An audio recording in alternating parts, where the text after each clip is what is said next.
વડોદરાની માંજલપુર બેઠક પર ભાજપના સતીશ પટેલ સતત આગળ, છઠ્ઠા રાઉન્ડના અંતે 11,436 મતની લીડથી આગળ. ભાજપના કાર્યકરોએ અત્યારથી શરૂ કરી દીધી ઉજવણી. આણંદના તારાપુરમાં તબાહીના દ્રશ્યો સામે આવ્યા. ઇન્દ્રાંજ વાળંદપુરા ગામમાં જ્યાં જુઓ ત્યાં પાણી જ પાણી. હજારો હેક્ટર ખેતરની જમીન પાણીમાં ગરકાવ. ડાંગરનો પાક નાશ પામતા ખેડૂતો પાયમાલ. ખેડાના ઠાસરામાં મકાનની દિવાલ ધરાશાયી. દિવાલ નીચે દટાઈ જતા સાસુ અને પુત્રવધૂનું કરુણ મોત. 2 નાની બાળકી અને પિતાનો આબાદ બચાવ. બંને દીકરી હાલ સારવાર હેઠળ.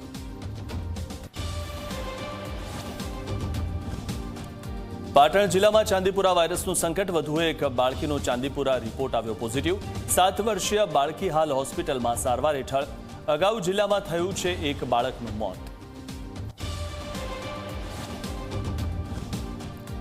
અમદાવાદના દરિયાપુરમાં આવેલા મનપસંદ જીમખાના પર દરોડા. એસએમસીની ટીમે 150થી વધુ જુગારીઓને ઝડપી પાડ્યા. મનપસંદ જીમખાના પર અત્યાર સુધીમાં પડ્યા છે અનેક વાર દરોડા. અમરેલીના ખારી ગામમાં દેખાયું સિંહોનું ટોળું. એક સાથે 7 સિંહ ગામમાં ઘૂસ્યા.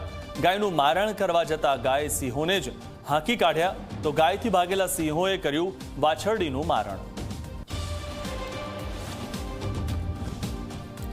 મહિલા કુસ્તીબાજ સાથે શારીરિક શોષણના કેસમાં બ્રિજભૂષણ શરણસિંહને મોટી રાહત. દિલ્હીની રાઉઝ એવન્યુ કોર્ટે બ્રિજભૂષણને જાહેર કર્યો નિર્દોષ.